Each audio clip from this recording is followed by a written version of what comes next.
नमस्कार, good afternoon. मैं Aditya online teaching platform science catalyst पर आप सभी का स्वागत करता हूं।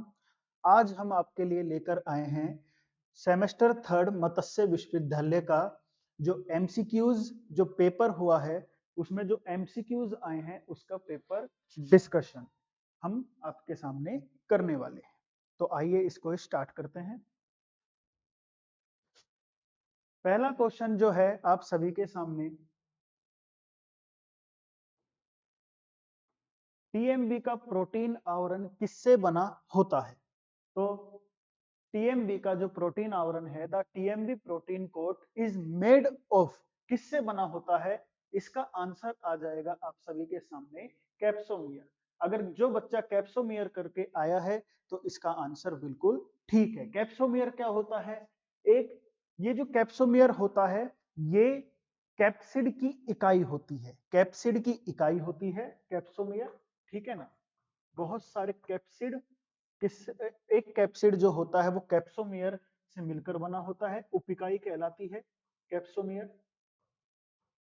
एक तरह का प्रोटीन खोल होता है ये कैप्सिड, प्रोटीन का आवरण जो आरएनए को, जो टीएमबी में आरएनए पाया जा रहा है उसको घेरे रहता है। प्रोटीन का आवरण, उसको हम कैप्सिड कहते हैं। और ये कैप्सिड की जो उपिकाइयां होती हैं ये कैप्सोमियर कहलाती है, ठीक है। तो कैप्सोमियर आ जाएगा इसका। आगे, बैक्टीरियोफेज के सिर में क्या होता है? बैक्टीरियोफेज हेड कंटेन्स, बैक्टीरियोफेज यानी जीवाणु भोजी जो होता है, जीवाणु भोजी। ये बैक्टीरियोफेज जो होता है उसके सिर में क्या पाया जाता है? तो इसका सिर जो होता है उसमें न्यूक्लिक एसिड जो होते हैं, न्यूक्लिक अम्ल जिनको हम कहते हैं, क्या है होते हैं न्यूक्लिक अम्ल? ये हो गया डीएनए हो गया एंड आरएनए। डीएनए और आरएनए जो होते हैं वो न्यूक्लिक अम्ल पाए इसमें जाते हैं, ठीक है, बैक्टीरियोफेज के सिर में। आगे चलते हैं। जीवन की उत्पत्ति किस सिद्धांत से सर्वश्रेष्ठ समझाई जाती है? जो जीवन की उत्पत्ति है, origin of life is best explained bye, किस सिद्धांत से अच्छी तरह समझाई जाती है? तो इसका आंसर होगा रासायनिक उत्क्रांति, जिसको हम कहते हैं केमिकल एवोल्यूशन, हम कह सकते हैं इसे। और इसको हम दूसरा नाम जो है, जो आपको किताबों में देखने को मिलेगा, वो होता है ओपेरोइन हॉल्डेन, ओपेरिन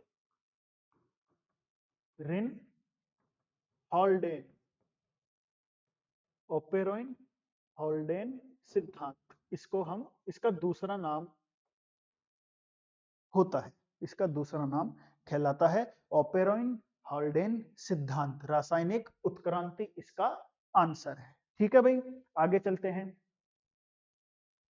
निम्न में से कौन बैक्टीरिया का सामान्य लक्षण नहीं है? विच of the following is not a journal characteristics of bacteria?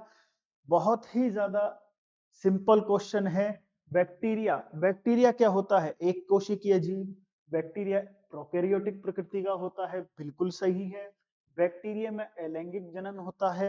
Bacteria एक कोशिकीय संरचना है, ये तो ठीक है। ये बैक्टीरिया जो होता है, जीवाणु जो होता है, उसमें ये तीनों लक्षण पाए जाते हैं। लेकिन हमसे पूछा है नहीं, कौन सा लक्षण जो है इन चारों में से वो बैक्टीरिया में नहीं होता? तो इसका आंसर आ जाएगा आप सभी का झिल्लीबद्ध केंद्रक की उपस्थिति, यानी presence of a membrane bound nucleus. झिल्लीबद्ध केंद्रक की उपस्थिति, ये लक्षण जो है वो बैक्टीरिया यानी जीवाणु में नहीं पाया जाता।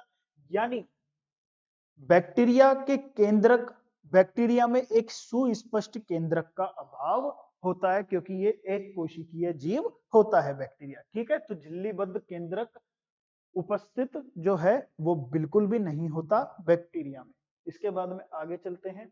छड़ शेप्ड यानी छड़ रोड आकार के बैक्टीरिया को क्या कहते हैं?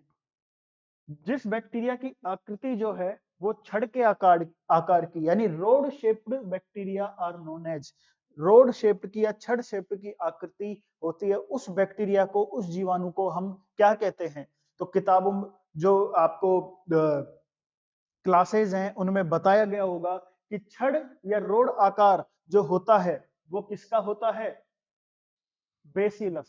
बेसिलस जो है वो छड़ या रोड शेप्ड के बैक्टीरिया कहलाते हैं बेसिलस। ठीक है, आपके सामने एक कोकाई शब्द आया है, कोकाई।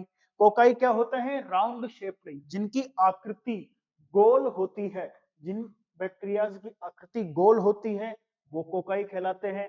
स्पाइरिला, ये स्पाइरिला वर्ड आया है, स्पाइरिला जो स्प्रिंग के समान दिखाई देते हैं, स्प्रिंग हो गई, स्प्रिंग के समान दिखाई देते हैं, वो स्पाइरिला कहलाते हैं। बेसिलाई तो हो ही गया छड़ शेप्ड। और विब्रियो, विब्रियो क्या कहलाते हैं? जिनकी आकृति अंग्रेजी के कोमा, जो कोमा होता है ना अंग्रेजी का, जिनकी आकृति अंग्रेजी के कोमा के आकार की होती है, शेप की होती है, वो विब्रियो कहलाते हैं। ठीक है, आगे चलते हैं। इसका आंसर हो जाएगा bacillus, road shaped. The first virus is discovered was, पहला खोजा गया वायरस कौन सा था? पहला खोजा गया वायरस कौन सा था? HIV, TMV, इन्फ्लुएंजा या रेबीज, कौन सा वायरस पहले खोजा गया था? तो सबसे पहले खोजा गया था TMV, tobacco mosaic virus. Tobacco mosaic virus, tobacco mosaic virus. ठीक है ना? वायरस की खोज किसने करी थी? आपके सामने एक बहुत ही सिंपल क्वेश्चन, वायरस की खोज किसने करी थी? Ivan Dmitri Dmitri Ivanovsky, Dmitri Ivanovsky ने वायरस की खोज करी थी। ठीक है ना? दिमित्री इवानोवस्की ने वायरस की, आपसे पूछा जाए कब करी थी, इवानोवस्की ने वायरस की खोज कब करी थी, तो ये हो गया सन 1892 इसमें करी थी। ठीक है ना? अगर कोई TMV पर लगा के आया है तो उसका आंसर बिल्कुल करेक्ट होगा। इसके बाद में हम आगे चलते हैं। TMV का आनुवांशिक पदार्थ क्या होता है? जो TMV है उसका आनुवांशिक पदार्थ क्या होगा? ठीक है, बताइए बताइए, मैं आप सभी से पूछना चाहता हूं, कमेंट करके बताइए कि TMV जो है टोबैको मोजैक वायरस, उसका जेनेटिक मटेरियल यानी आनुवांशिक पदार्थ क्या होगा? बताना जरा। TMV का आनुवांशिक पदार्थ क्या होता है? तो जो बच्चा RNA लिख के आया है, RNA पे टिक लगाकर आया है, उसका आंसर बिल्कुल ठीक है। RNA यानी ribo nucleic acid, ribo nucleic acid RNA कहलाता है। ठीक है ना? इसके बाद में ये जेनेटिक मटेरियल होता है, आनुवांशिक पदार्थ होता है किसका? TMV का, टोबैको मोजैक वायरस का आनुवांशिक पदार्थ RNA कहलाता है। इसके बाद में आगे चलें। बैक्टीरियोफेज इन्फेक्ट्स, बैक्टीरियोफेज किसे संक्रमित करते हैं? बैक्टीरियोफेज किसे संक्रमित करते हैं? जंतुओं को, पौधे को, बैक्टीरिया को, कवक को। इसके नाम में ही बैक्टीरिया है, इसके नाम में ही बैक्टीरियो, इसका नाम ही बैक्टीरियोफेज है। तो बैक्टीरियोफेज देखते ही लगा दो सी पे, बैक्टीरिया, यानी ये जीवाणु बैक्टीरिया को संक्रमित करता है। ठीक है ना? जीवाणु यानी बैक्टीरिया को ये संक्रमित करता है। कौन? बैक्टीरियोफेज, जीवाणु भोजी। इसके बाद में आगे चलते हैं। माइकोप्लाज्मा में किसकी कमी होती है? माइकोप्लाज्मा में किस चीज की कमी होती है? DNA, कोशिका झिल्ली, कोशिका भित्ति या राइबोसोम? ये कोशिका के अंगक हैं सारे के सारे।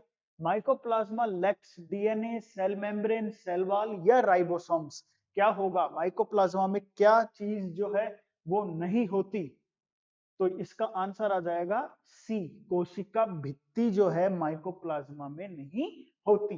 ठीक है ना? माइकोप्लाज्मा में सेल वॉल नहीं पाई जाती है, एब्सेंट होती है। और माइकोप्लाज्मा जो होती है वो संसार की सबसे छोटी कोशिका कहलाती है, सबसे छोटी कोशिका। ठीक है ना? Mycoplasma the smallest cell in the world, the smallest cell in the world कहलाती है। ठीक है भाई, आगे चलते हैं। स्वतः उत्पत्ति सिद्धांत का खंडन किसने किया? Who disproved spontaneous generation theory? स्वतः खंड उत्पत्ति सिद्धांत का खंडन किसने किया? स्वतः उत्पत्ति सिद्धांत क्या था? ये सिद्धांत कहलाता था, ये सिद्धांत कहता था कि जीवों का जो विकास है, जीवों का जो जीवों की उत्पत्ति है वो स्वतः ही हो जाती है, अपने आप ही हो जाती है। स्वतः उत्पत्ति सिद्धांत के अनुसार अपने आप ही जीव बन रहे हैं, जीव पैदा हो रहे हैं, ऐसे कैसे हो जाएगा? तो इस सिद्धांत का जो खंडन है वो लुई पाश्चर लुई पाश्चर जो थे उन्होंने स्वतः उत्पत्ति सिद्धांत का खंडन किया था। कैसे किया? इन्होंने एक प्रयोग किया, आप सभी ने पढ़ा होगा। हंस आकार, इन्होंने दो फ्लास्क लिए, एक की गर्दन जो थी वो बिल्कुल सीधी थी और एक की गर्दन हंस की गर्दन के समान यानी यू शेप में वो फ्लास्क था, उसका प्रयोग किया और उस प्रयोग से इन्होंने ये सिद्धांत को, स्वतः उत्पत्ति सिद्धांत का पूरी तरह खंडन किया कि जीव जो होते हैं वो अपने आप स्वतः ही वातावरण में या पृथ्वी पर उनकी जीवन की उत्पत्ति स्वतः ही नहीं होती। इस सिद्धांत का खंडन किया लुई पाश्चर ने। ठीक है, आगे चलते हैं। ट्रांसडक्शन इज मेडिएटेड बाय, यानी जो ट्रांसडक्शन की जो क्रिया होती है वो किसके द्वारा होती है? बताइए, फंजाई, बैक्टीरियोफेज, प्लांट्स या एल्गी? आप सभी कमेंट करके बताएंगे कि ट्रांसडक्शन की जो क्रिया होती है वो किसके द्वारा होती है? किसके द्वारा होती है? किसके द्वारा होती है? फंजाई यानी कवक हो गए, बैक्टीरियोफेज जीवाणुभोजी हो गए, प्लांट्स पौधे हो गए और एल्गी यानी शैवाल हो गए। किसके द्वारा जो है ट्रांसडक्शन की क्रिया होती है? ट्रांसडक्शन की क्रिया किसके द्वारा होती है? ट्रांसडक्शन की क्रिया किसके द्वारा होती है? बैक्टीरियोफेज के द्वारा होती है। ट्रांसडक्शन की क्रिया जो होती है वो बैक्टीरियोफेज के द्वारा होती है। कि और ये ट्रांसडक्शन होता का क्या चीज है? ट्रांसडक्शन जो है वो क्या चीज होती है, क्या क्या प्रक्रिया होती है? तो ट्रांसडक्शन यानी ऐसी प्रक्रिया जिसमें किसी वायरस या वायरल फैलाने वाले जो वेक्टर होता है, ठीक है, उसका किसी बाहरी कोशिका में प्रवेश कराया जाए, उसका किसी बाहरी कोशिका में प्रवेश कराया जाए, वो क्रिया ट्रांसडक्शन कहलाती है। ठीक है, वो क्रिया जो है वो ट्रांसडक्शन कहलाएगी। इसके बाद में आगे चलते हैं, इसका आंसर हो जाएगा बैक्टीरियोफेज। आगे चलते हैं। राइजोबियम किसके लिए प्रसिद्ध है? राइजोबियम इज नोन फॉर, किसके लिए प्रसिद्ध होता है राइजोबियम? राइजोबियम का नाम आपने बहुत बार सुना होगा छोटी क्लासेस में। ठीक है, तो राइजोबियम जो होता है वो, सबसे पहले राइजोबियम होता क्या है? राइजोबियम जो है वो क्या होता है? कमेंट करके बताना आप सभी, राइजोबियम क्या होता है? ठीक है भाई, सबसे पहले कमेंट करके बताना राइजोबियम जो है वो क्या होता है। ठीक है, और ये करता क्या है? नाइट्रोजन की स्थिरीकरण, नाइट्रोजन फिक्सेशन, क्षय रोग यानी कोजिंग ट्यूबरक्लोसिस, खाद्य विषाक्तता फूड पॉइजनिंग, या जल शोधन यानी वाटर प्यूरिफिकेशन। जो राइजोबियम होता है ये क्या काम करता है? इसका आंसर होगा नाइट्रोजन स्थिरीकरण करने का काम, नाइट्रोजन फिक्सेशन करने का काम करता है। कौन? राइजोबियम। होता क्या है? कमेंट करके बताइए। नाइट्रोजन स्थिरीकरण ये करता है। ठीक है, और नाइट्रोजन स्थिरीकरण सहजीवन के द्वारा, ये सहजीवन भी उत्पन्न करता है, सहजीवन। ठीक है, राइजोबियम। एक सवाल मैं आपसे पूछूं कि नाइट्रोजन स्थिरीकरण किन के खेतों में होता है? किस फसल के खेतों में, किन फसलों के जो खेत हैं उनमें होता है? किस फसल में होता है? तो नाइट्रोजन स्थिरीकरण कहाँ होगा? ठीक है, बताओ।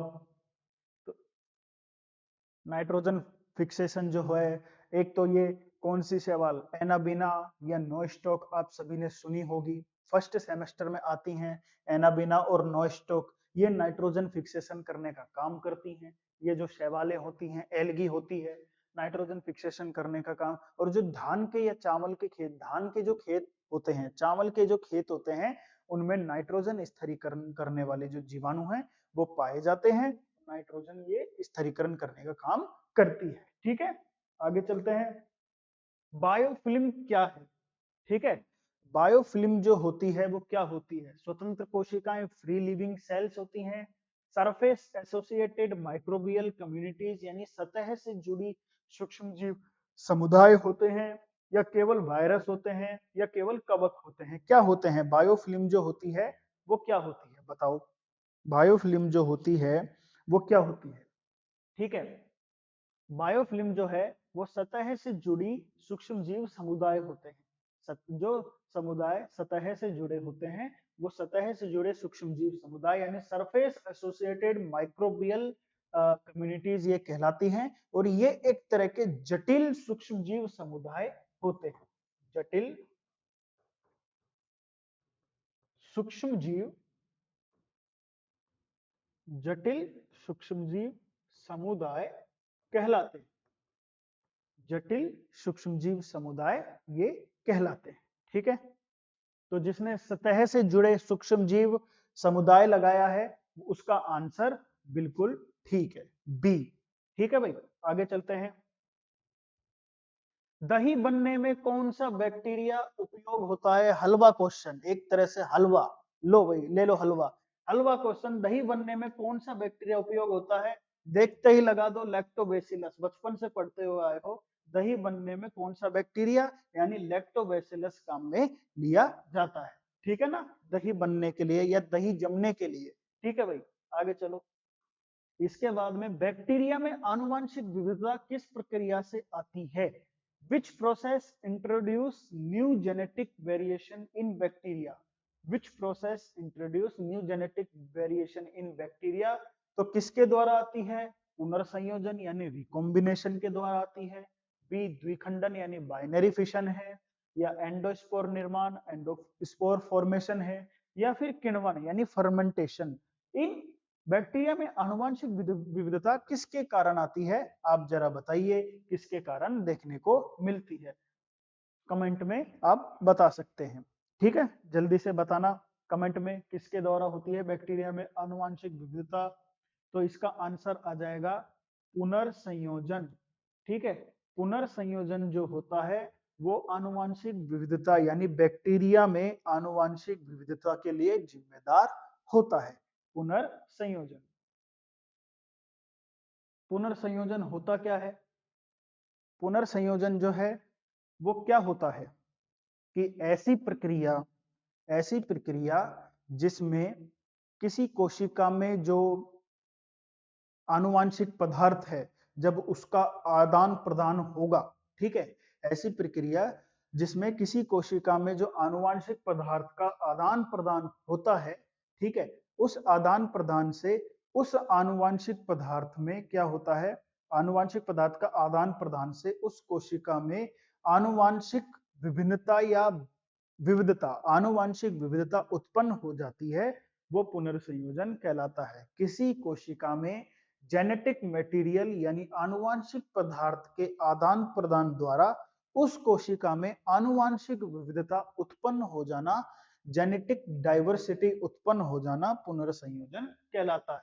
तो आप सभी बैक्टीरिया में आनुवांशिक विविधता किस प्रक्रिया के द्वारा यानी पुनर्संयोजन के द्वारा होती है। ठीक है, जो ए लगा के आए हैं वो बिल्कुल सही है। इसके बाद में सिरका निर्माण में कौन सा बैक्टीरिया प्रयुक्त होता है? विच bacteria is commonly used in vinegar production? Vinegar क्या होता है? सिरका जो होता है एक तरह से हमारे भोजन में हम बहुत काम में लेते हैं सिरका यानी विनेगर। ठीक है, अचार बनाने में काम में लिया जाता है। एक तरह से प्रिजर्वेशन का काम करता है, यानी उसको अचार को संरक्षित रखने का काम ये उसको प्रिजर्व रखने का काम ये करता है बैक्टीरिया। ठीक है, चाउमीन खाते हो, चाउमीन में भी इसका यूज किया जाता है विनेगर का, सिरके का। तो सिरका निर्माण जो है वो किस बैक्टीरिया यानी जीवाणु से होता है? तो बताओ, एसिटोबैक्टर या राइजोबियम या बैसिलस या साल्मोनेला, किस के कारण जो है ऐसे सिरके का निर्माण होता है? तो इसका है एसिटोबैक्टर। एसिटोबैक्टर जो है ये जीवाणु है। एसिटोबैक्टर जो है ये एक बैक्टीरिया का नाम है एसिटोबैक्टर। और इस एसिटोबैक्टर जो है, ये एसिटोबैक्टर जो होता है वो इथेनॉल को एसिटिक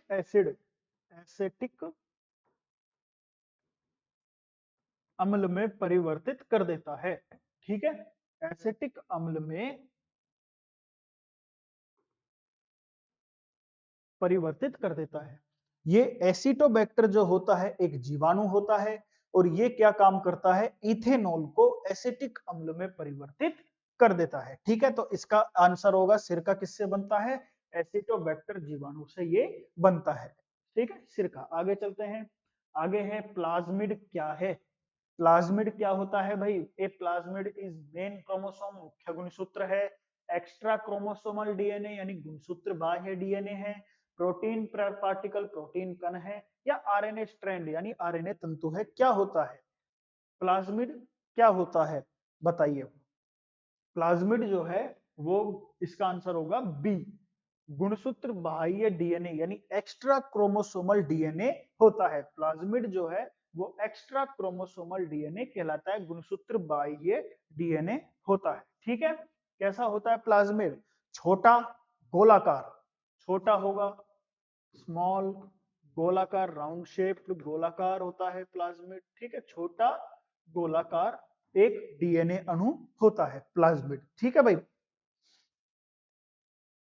गुणसूत्र बाह्य डीएनए, स्वतंत्र रेप्लिकेशन, स्वतंत्र प्रतिकृतिकरण करने का भी काम ये करता है, रेप्लिकेशन। ठीक है, ये आपका आंसर हो जाएगा गुणसूत्र chromosomal DNA, extra chromosomal DNA. इसके बाद में पादप रोग विज्ञान में प्राथमिक इनोकुलम किसे कहते हैं, यानी primary inoculum in plant pathology refers to, इसका आंसर क्या होगा, प्रारंभिक संक्रमण उत्पन्न करने वाला पदार्थ, वृद्धि मौसम में बनने वाले बीजाणु, रासायनिक कीटनाशक, या परपोषी ऊतक की प्रतिरोधकता। ये क्या होता है, इसका आंसर हो जाएगा ए, इसमें होगा ए, प्रारंभिक संक्रमण उत्पन्न करने वाला पदार्थ। प्रारंभिक संक्रमण उत्पन्न करने वाला जो पदार्थ है वो पादप रोग विज्ञान में प्राथमिक इनोकुलम कहलाता है। जब एक ऐसी स्टेज जिसमें प्राइमरी इन्फेक्शन जो है या इनिशियल इन्फेक्शन जो है वो प्रारंभ हो रहा है, ठीक है, उत्पन्न हो रहा है, तो वो प्रारंभिक संक्रमण उत्पन्न करने वाला पदार्थ कहलाता है, पादप रोग विज्ञान में प्राथमिक इनोकुलम कहते हैं उसे। इसके बाद में आगे चलते हैं, पैथोजेनिसिटी का अर्थ क्या होता है।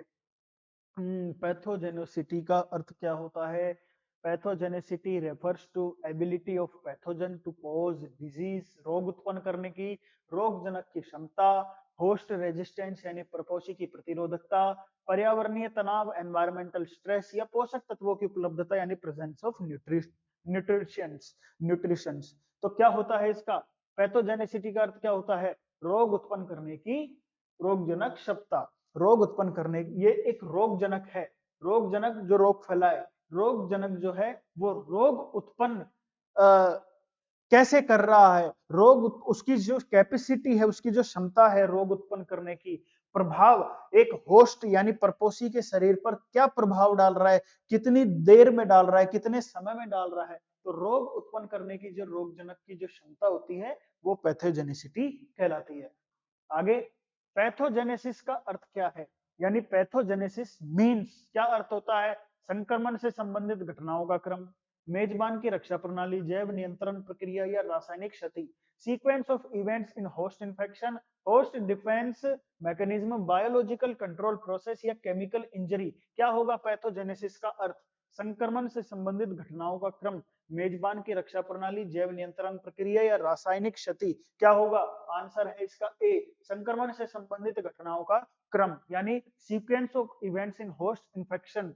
ठीक है, आपको आप एक परपोषी हैं, एक आपके जो रोग जनक है वो आपके शरीर में घुस चुका है, तो वो रोग जनक जो है वो किस समय क्या क्या, किस स्टेज पर क्या क्या करेगा आपके शरीर में, उसको क्या कहता है पैथोजेनेसिस, यानी संक्रमण जो उत्पन्न हो रहा है, इन्फेक्शन जो आपके शरीर में उत्पन्न हो रहा है, उस वो इन्फेक्शन जो है वो उसमें संबंधित घटना क्या क्या घटित होगा आपके शरीर में, उसको क्या कहते हैं पैथोजेनेसिस, संक्रमण से संबंधित घटनाओं का क्रम। ठीक है, रोग पहले स्टार्ट होगा, बुखार आएगा या कुछ भी जो भी लक्षण होते हैं, फिर रोग का आप कोई मेडिसिन या प्रतिजैविक एंटीबायोटिक्स लेंगे, वो आपके शरीर पर इफेक्ट करेगी और फिर रोग जो है वो धीरे धीरे समाप्त होगा। तो ये पैथोजेनेसिस एक तरह से कहलाता है। ठीक है, इसके बाद में निम्न में से कौन सा जैविक रोग है? पोषक तत्वों की कमी, सूखा तनाव, वायरल मोजेक या तापीय क्षति? Which of the following is a biotic disease? Nutrient deficiency, drought stress, viral mosaic या टेम्परेचर इंजरी? ठीक है, क्या होता है जैविक रोग? बताओ, जैविक रोग क्या होता है? जो भी रोग किसी एल्गी, फंजाई, लाइकेन, ब्रायोफाइटा या जीवाणु, विषाणु के द्वारा उत्पन्न हो या माइकोप्लाज्मा के द्वारा उत्पन्न होता है, जिसका कारक कोई बायोटिक फैक्टर हो, कोई जैविक कारक हो, वो जैविक रोग कहलाता है। ठीक है, जो जैविक फैक्टर, जैविक कारकों से उत्पन्न होता है, ठीक है, या कोई परजीवी हो गया, ठीक है, वो जैविक कारक। तो यहाँ पे क्या दिख रहा है आप सभी को कि जो जैविक रोग उत्पन्न कर सकता है, ठीक है, पोषक तत्वों की कमी नहीं, सूखा तनाव नहीं हो सकता, तापीय क्षति नहीं हो सकती, वायरल मोजेक, नाम आ रहा है वायरल, यानी वायरस से फैलता है, विषाणु से फैलता है, वायरक मोजेक जो है वो जैविक रोग का कारक होता है। ठीक है भाई, आगे चलते हैं। मोजेक लक्षण सामान्यतः किसके कारण होता है? जो मोजेक लक्षण जो है वो किसके कारण? Mosaic symptoms is mosaic symptoms is usually caused by fungi, कवक, वायरस, विषाणु, बैक्टीरिया, जीवाणु या निमेटोड, किनके द्वारा होता है? ठीक है, मोजेक लक्षण जो है वो सामान्यतः किसके कारण होता है? तो बताएं, कवक के द्वारा, वायरस विषाणु के द्वारा, बैक्टीरिया के द्वारा या फिर किसी निमेटोड के द्वारा? किसके द्वारा होता है आप याद बताइए।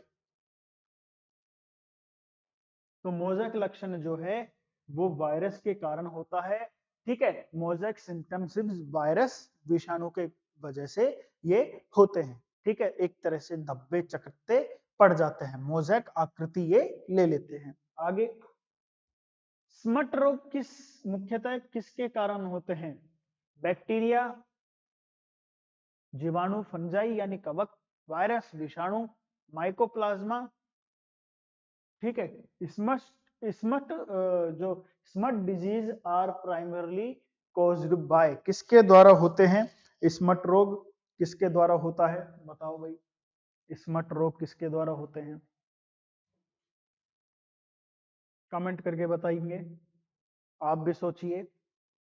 बैक्टीरिया हो सकता है या कवक हो सकता है या वायरस हो सकता है या माइकोप्लाज्मा हो सकता है, बताओ।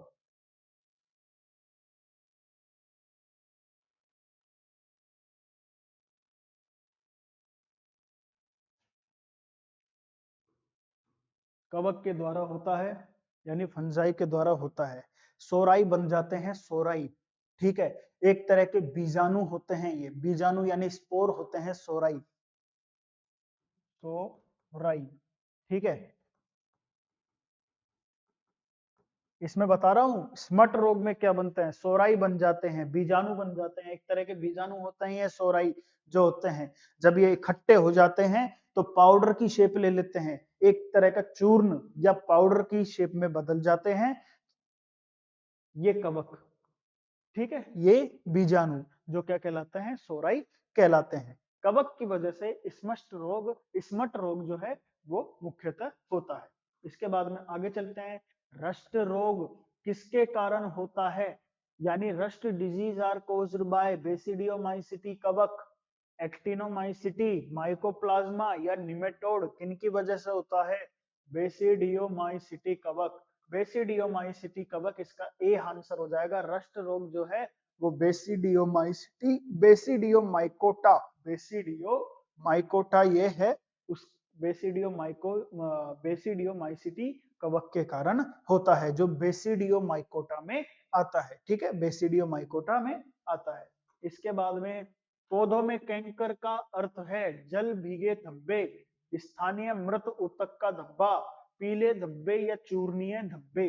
Canker system canker sorry canker symptom in plants refers to water soaked area, B localized necrotic lesion, C chlorotic patches, या डी हो जाएगा पाउडरी स्पॉट्स। किसके द्वारा होते हैं?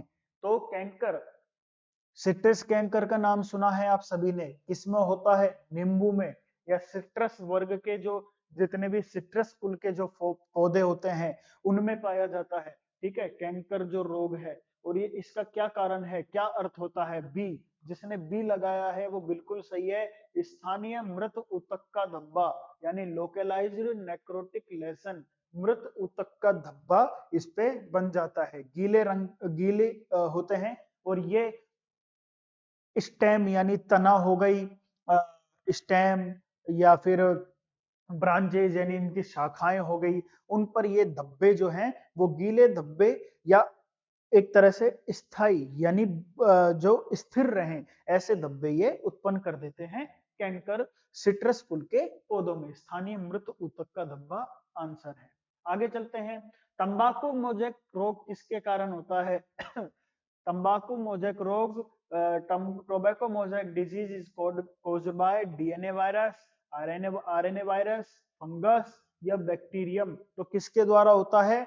RNA virus. बी, तंबाकू मोजेक टीएमवी जो है, टीएमवी जो है वो किसके द्वारा होता? टीएमवी जो रोग है वो आरएनए वायरस के कारण होता है। ठीक है, इसका आंसर हो जाएगा आरएनए वायरस। इसके बाद में बैंगन का लिटिल लीफ रोग किसके कारण होता है?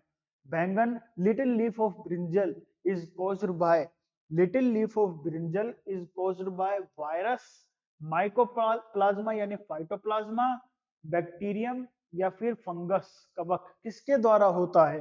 तो ये लिटिल लीफ ऑफ ब्रिंजल जो है वो रोग होता है माइकोप्लाज्मा, संसार की सबसे छोटी कोशिका माइकोप्लाज्मा होती है।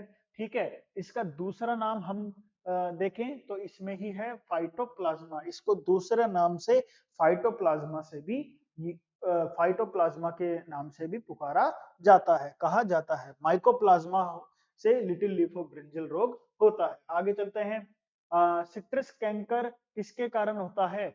सिट्रस कैंकर किसके कारण होता है, यानी उससे उस जीवाणु का नाम पूछा गया है जिसके कारण सिट्रस कैंकर होता है। Bacillus subtilis, Xanthomonas citri, Pseudomonas सोलेनोसोरम या क्लेविबैक्टर मिशिगनेंसिस। किसके कारण होता है?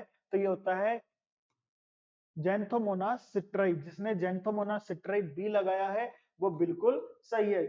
एक आप कॉमन सेंस यूज कर सकते हैं, सिट्राई, सिट्री वर्ड आ रहा है, सिट्री वर्ड आ रहा है, और ये सिट्राई जो है ये किसमें आ रहा है? Xanthomonas citri. तो सिट्रस कैंकर जो है वो ज़ैंथोमोनास सिट्रस जीवाणु द्वारा होता है, जीवाणु है ये।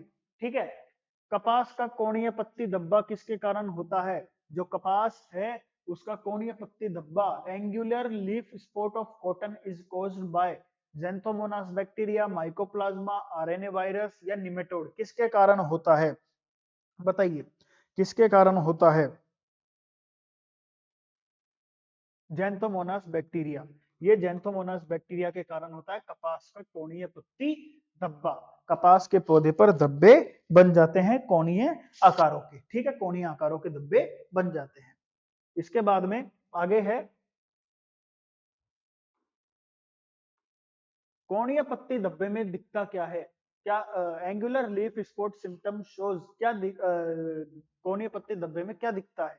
Circular lesions, angular lesions restricted by veins, rust pustules या मोज़ेक पैचेस। क्या होता है? मोज़ेक दिखता है, रस्ट पस्ट्यूल, सिरा के द्वारा सीमित कोणीय धब्बे या गोल धब्बे क्या दिखते हैं? क्या दिखेंगे? कोणीय पत्ती धब्बे, एंगुलर लीफ स्पॉट का क्या सिम्टम हो जाता है?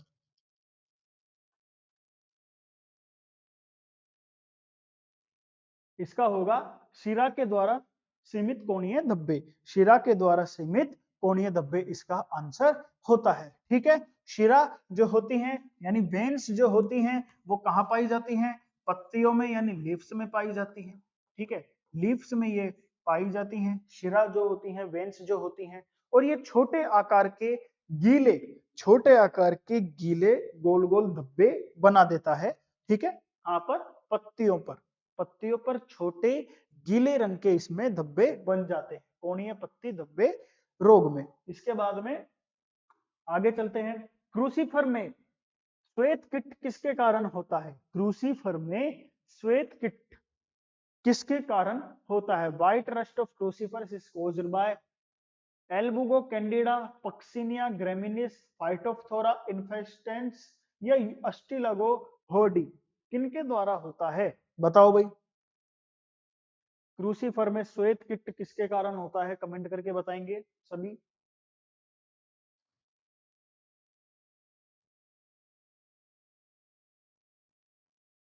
एल्बुगो कैंडिडा। ठीक है, क्रूसीफर में श्वेत किट किसके कारण होता है? एल्बुगो कैंडिडा। इसमें क्या होते हैं? सफेद रंग के फफोले बन जाते हैं। एक तरह से फफोले खेलो या फिर फलक, कभी स्किन डिजीज में फलक हो जाते हैं, फफोले हो जाते हैं, ऐसे सफेद रंग के गोल गोल फफोले इसमें बन जाते हैं या फलक हो जाते हैं। ठीक है, क्रूसीफर में श्वेत किट रोग में। और ये किसके कारण होते हैं? एल्बुगो कैंडिडा, एल्बुगो कैंडिडा के कारण होते हैं। इसके बाद में आगे चलते हैं।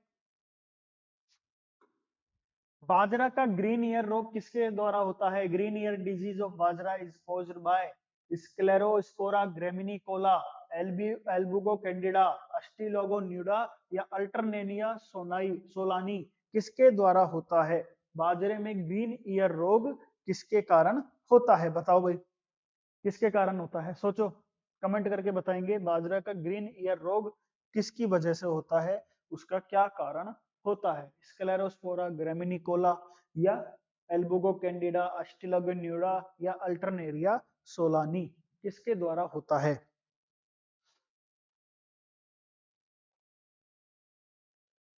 इसका आंसर हो जाएगा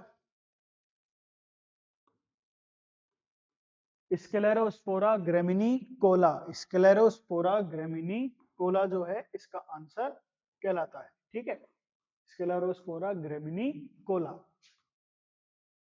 इसका आंसर होगा।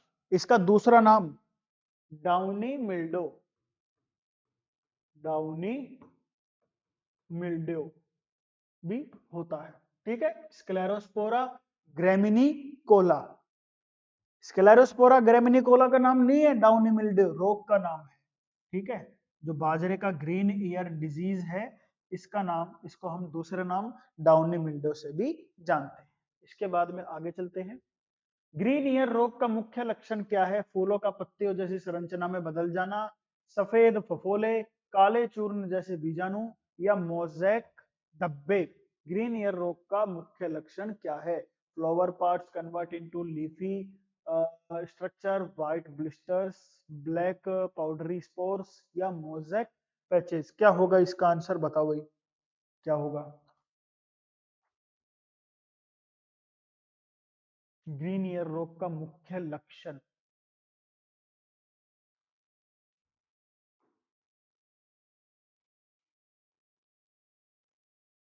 फूलों का पत्तियों जैसी संरचना में बदल जाना। इसमें क्या होता है? जो फ्लावरिंग पार्ट्स होते हैं, फूल होते हैं, वो पत्तियों जैसी आकृति या संरचना में बदल जाते हैं ग्रीन ईयर डिजीज में। ठीक है, इसका बाद में गेहूं का तना किट किसके कारण होता है? गेहूं का तना किट stem rust of wheat is caused by Puccinia graminis tritici, Fusarium oxysporum, Rhizoctonia solani या अल्टरनेरिया ब्रेसिसी, किसके कारण होता है? पक्सिनिया ग्रेमिनिस, ग्रेमिनिस, ये देखो नाम आ गया ग्रेमिनिस टिट्रिसी, तो ग्रेमिनिस टिट्रिसी, ग्रेमिनिस कुल आ गया। ग्रेमिनिस किसका कुल होता है? गेहूं का। ठीक है, ग्रेमिनिस किसका कुल है? ये हो जाए गेहूं, पक्सिनिया ग्रेमिनिस टिट्रिसी इसका आंसर होगा। और ये क्या है? एक तरह से एक कवक या फंजाई होती है। ठीक है, कवक या फंजाई होती है पक्सिनिया ग्रेमिनिस टिट्रिसी। इसके बाद में आगे चलते हैं। आगे है जो के लूज स्मट का कारक कौन सा रोग है? वो कौन सा जीव होता है? Ustilago nuda, Alternaria brassicae, Albugo candida या Puccinia triticina. Albugo sorry Ustilago nuda. इसका आंसर होगा loose smut of barley is caused by, किसके द्वारा होता है, जो का लूज स्मट रोग अस्टिलागो न्यूडा के द्वारा होता है। ठीक है, ये भी एक तरह की कवक यानी फंजाई होती है। जो ए लगा के आए हैं वो बिल्कुल सही है। इसके बाद में आगे चलें, आलू के अर्ली ब्लाइट रोग का कारक क्या है? The pathogen positive early blight of potato is Alternaria solani, Phytophthora infestans, Ustilago hordei या पक्सिनिया ग्रामिनिस। क्या होगा इसका कारण? इसका आंसर जो है वो क्या होगा बताओ।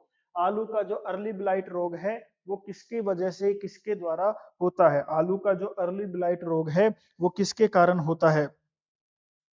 क्या है इसका आंसर? इसका आंसर होगा अल्टरनेरिया सोलानी। अल्टरनेरिया सोलानी के द्वारा जो है आलू का अर्ली ब्लाइट रोग होता है।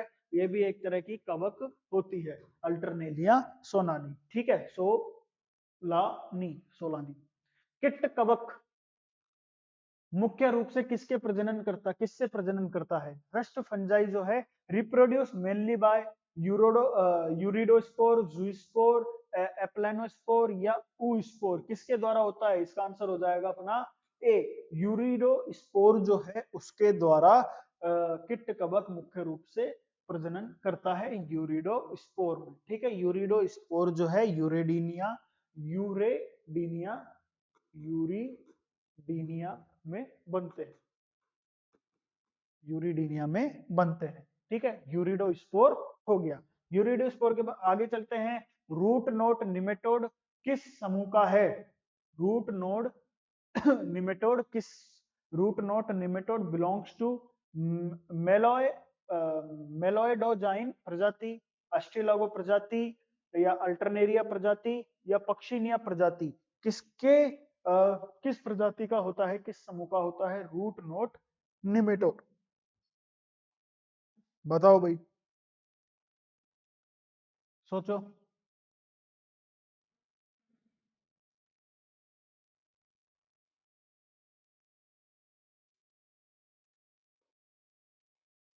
बताओ।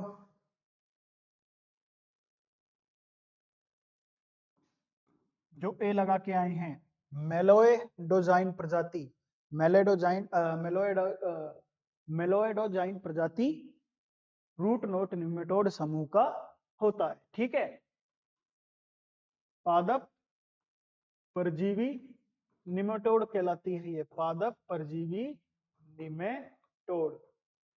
ठीक है, जो ए लिख के आए हैं वो बिल्कुल सही है, पादप परजीवी निमेटोड होते हैं मेलोइडोजाइन प्रजाति। पोंगा मिया में पत्ती की गांठ या लीफ गोल किसके कारण होती है? लीफ गोल ऑफ पोंगा मिया इज कॉज्ड बाय इंसेक्ट्स यानी कीट, फंजाई कवक, वायरस विषाणु या बैक्टीरिया जीवाणु। किसकी वजह से होती है? देखते ही लगा दो, कीट की वजह से, यानी इंसेक्ट जो होते हैं, इंसेक्ट में भी जो निमेटोड होते हैं, कीट होते हैं, उनकी वजह से ये पाई जाती है पोंगा मिया में पत्ती की गांठ यानी लीफ गोल जो रोग होता है। ठीक है, कीटों की वजह से फैलता है। इसके बाद में फफूंदी रोगों को नियंत्रित करने का सबसे अच्छा तरीका क्या है भाई? फफूंदी जो the best method to control fungal disease is fungicide spray, antibiotics, solarization या इरिगेशन। सिंचाई, सोलराइजेशन, एंटीबायोटिक या फफूंदीनाशी फंगिसाइड का छिड़काव। फफूंदी रोग किससे नियंत्रित हो सकते हैं भाई? फफूंदीनाशी से तो ही नियंत्रित होंगे। फफूंदीनाशी यानी फंगीसाइड का छिड़काव, इससे ही जो फफूंद से होने वाले यानी फंगस यानी फंजाई से होने वाले रोग हैं उन पर नियंत्रण हम पा सकते हैं अपने खेतों में फंगीसाइड स्प्रे का छिड़काव कर कर। ठीक है भाई, आगे चलते हैं। सूक्ष्म जीव विज्ञान का जनक किसे कहा जाता है? जिसने क्लास ली है मेरी उसको पता होगा कि सूक्ष्म जीव, द फादर ऑफ माइक्रोबायोलॉजी किसे कहते हैं? ठीक है, कौन है फादर ऑफ माइक्रोबायोलॉजी? सूक्ष्म जैविकी या सूक्ष्म जीव विज्ञान का जनक। देखते ही हलवा क्वेश्चन है, Robert coach, Louis Pasteur, Antony von Leeuwenhoek या कार्ल वूज। कौन था? एंटोनी वॉन ल्यूवेनहॉक जो है उसको हम फादर ऑफ सूक्ष्म जीव माइक्रोबायोलॉजी यानी सूक्ष्म जैविकी का जनक कहते हैं, एंटोनी वॉन ल्यूवेनहॉक को। ठीक है, इन्होंने जो अपनी बनाई सूक्ष्मदर्शी थी, इन्होंने जो माइक्रोस्कोप बनाया था उसमें सबसे पहले सूक्ष्म जीवों को देखा। ठीक है, बारिश के पानी में देखा, या फिर एक तरह बारिश के पानी, सर्जिकल पट्टी पर लगी हुई कोई मवाद की कोशिकाएं जो होती हैं, सर्जिकल पट्टी पर जो मवाद की कोशिकाएं होती हैं उन पर देखा, बारिश के पानी में देखा, दांतों पर जो खुरचन जम जाती है, ठीक है, दांतों पर खुरचन जो जम जाती है उस खुरचन में इन्होंने सूक्ष्म जीवों यानी जो बैक्टीरिया है उनको देखा था। ठीक है, एंटोनी वॉन ल्यूवेनहॉक इसका आंसर आ जाएगा। जो सी लगा के आए हैं बहुत ही आसान क्वेश्चन है, बहुत ही सिंपल क्वेश्चन है, ये बिल्कुल ठीक है सी। इसके बाद में आर एच विटेकर ने पंच जगत अवधारणा जो वर्गीकरण दिया था, पांच जगत अवधारणा प्रणाली किस वर्ष प्रस्तावित की? R H Whittaker propose the five kingdom system in which year? 1950, 1969, 1978 या 1985? किस में दिया था? तो देखते ही लगा दो 1969 यानी 1969 में इन्होंने अपनी पंच जगत अवधारणा को प्रस्तुत किया था। और इनके पंच जगत अवधारणा में क्या क्या सम्मिलित थे? पांच किंगडम कौन कौन से थे? मोनेरा, प्रोटिस्टा, पंजाई, प्लांटी और एनीमेलिया। ठीक है, एनीमेलिया, ये इनके पांच जगत थे। 1969 में मोनेरा, प्रोटिस्टा, फंजाई, प्लांटी और एनिमेलिया पंच जगत अवधारणा दी थी 1969 में आर एच विटेकर में। इसके बाद में आगे चलते हैं। कार्ल वूज का वर्गीकरण किस अणु पर आधारित है? डीएनए, आरएनए, टीआरएनए या protein? Carl Woese classification is based on which molecule? DNA, RNA, tRNA या प्रोटीन? ठीक है, किस पर आधारित था कार्ल वूज का? थ्री डोमेन सिस्टम था ये, थ्री डोमेन सिस्टम था जो कार्ल वूज ने दिया था। ठीक है, इसके अंतर्गत थ्री डोमेन आए थे। और ये थ्री डोमेन कौन कौन, इन्होंने थ्री डोमेन में किस किस को रखा? ठीक है, एक तो थे आर्किया, आर्किया को रखा, एक रखा था बैक्टीरिया को, बैक्टीरिया को, ठीक है, आर्किया को रखा, बैक्टीरिया को रखा, और एक यूरेडिया को, यूकेरिया को रखा, यूकेरिया इन्होंने रखा था अपने तीन डोमेन सिस्टम में। ठीक है भाई, थ्री डोमेन सिस्टम में। और कार्ल वुज का three domain system archaea, bacteria, Eukarya को रखा था। और ये किस पर, किस अणु पर आधारित था? डीएनए पर, आरआरएनए यानी राइबोसोमल आरएनए, या टीआरएनए ट्रांसफर आरएनए, या प्रोटीन? किस पर था? तो ये था टीआरएनए, टीआरएनए पर आधारित था। जो सी लगा के आया है उसका आंसर बिल्कुल ठीक है। कार्ल वुज का वर्गीकरण किस अणु पर आधारित है? टीआरएनए पर। इसके बाद में आ जाएगा लुई पास्चर। लुई पास्चर जो है किस खोज के लिए प्रसिद्ध हैं? पेनिसिलिन की, स्वतः उत्पत्ति सिद्धांत का खंडन, टोबैको मोजेक वायरस, या एगर माध्यम? इसमें जो खोज तो इन्होंने बहुत करी थी, लेकिन इसमें हमारे चारों ऑप्शंस में जो आंसर है उस पर हमें टिक लगाना है। तो Louis Pasteur is famous for which discovery? Spontaneous generation disapproval, इन्होंने स्वतः उत्पत्ति सिद्धांत का खंडन किया था। शुरुआत में एक क्वेश्चन था आपका पहले या दूसरे नंबर का, ठीक है, स्वतः उत्पत्ति सिद्धांत का जो खंडन किया था लुई पास्चर ने, ये इनकी महत्वपूर्ण खोज थी कि जीवों का जो जन्म है, वो जीवों का जो जनन होता है वो स्वतः ही नहीं होता है। ठीक है, लुई पास्चर ने इसका खंडन किया। रॉबर्ट कोच, हाँ, लुई पास्चर ने इसका खंडन किया। रॉबर्ट कोच ने किस रोग का कारण जीव खोजा? किस रोग का कारण जीव खोजा था भाई रॉबर्ट कोच ने? ठीक है, Robert Koch discovered the causative agent of which disease? Cholera यानी हैजा, ट्यूबरकुलोसिस यानी क्षय रोग, एड्स यानी एड्स हो गया, या पोलियो? कौन से रोग का खोजा था? क्षय रोग, जिसे हम टीबी भी कहते हैं, ट्यूबरकुलोसिस, क्षय रोग जो है उसका कारण जीव को इन्होंने खोजा था, टीबी के, ठीक है, क्षय रोग के। इन्होंने हैजा और एंथ्रेक्स का टीका भी खोजा। हैजा और एंथ्रेक्स को भी के टीके को भी खोजा, वैक्सीन खोजी। आगे है पहला खोजा गया वायरस कौन सा था? पहला खोजा गया वायरस, वायरस की खोज किसने करी थी? इवानोवस्की ने। ठीक है, इवानोवस्की ने वायरस की खोज करी थी और किसे खोजा था? टीएमबी को, टोबैको मोजेक वायरस। कहीं दिख रहा है क्या टीएमबी? ये रहा टीएमबी की खोज कर पहला खोजा गया वायरस जो था वो एचआईवी नहीं, टीएमबी। एचआईवी, टीएमबी, इन्फ्लुएंजा या रेबीज, कौन सा था? टीएमबी था पहला खोजा गया वायरस, टोबैको मोजेक वायरस। ठीक है, आगे टीएमबी का आनुवांशिक पदार्थ क्या होता है बताओ भाई? टीएमबी में आनुवांशिक पदार्थ क्या होता है? बहुत ही सिंपल क्वेश्चन, ये शायद रिपीट हो गया है पेपर में। ठीक है, टीएमबी का आनुवांशिक पदार्थ, genetic material of TMV DNA होता है, आरएनए होता है, डीएनए प्लस आरएनए होता है, प्रोटीन होता है, क्या होता है? आरएनए। राइबो न्यूक्लिक एसिड जो होता है आरएनए। ठीक है, आरएनए जो होता है वो टीएमबी का जो है आनुवांशिक पदार्थ यानी जेनेटिक मटेरियल होता है आरएनए। ठीक है भाई। ये हो गया, आरएनए हो गया। इसके बाद में बैक्टीरियोफेज किसे संक्रमित करते हैं? जंतुओं को करते हैं, पौधे को करते हैं, बैक्टीरिया यानी जीवाणु को करते हैं, या कवक को करते हैं? किसको करते हैं? बैक्टीरिया को करते हैं, बैक्टीरियोफेज संक्रमित। ठीक है भाई, ये हो गया, नाम से ही स्पष्ट है, नाम से ही पता चल रहा है बैक्टीरियोफेज, तो बैक्टीरिया को ही संक्रमित करेंगे। ठीक है भाई, आगे माइकोप्लाज्मा लेक्स, माइकोप्लाज्मा में क्या नहीं होता है? माइकोप्लाज्मा में किसका अभाव होता है? डीएनए का होता है, सेल मेम्ब्रेन का होता है, सेल वॉल का होता है, या राइबोसोम का होता है? किसका होता है? सेल वॉल का। कोशिका भित्ति जो होती है, सेल वॉल, कोशिका भित्ति, कोशिका भित्ति जो होती है वो सेल वॉल माइकोप्लाज्मा में नहीं पाई जाती है। लास्ट क्वेश्चन, लास्ट क्वेश्चन है स्वतः उत्पत्ति सिद्धांत का खंडन। अभी पढ़ा था थोड़ी 4-5 क्वेश्चन पहले। स्वतः उत्पत्ति सिद्धांत का खंडन किसने किया? लुई पास्चर ने किया।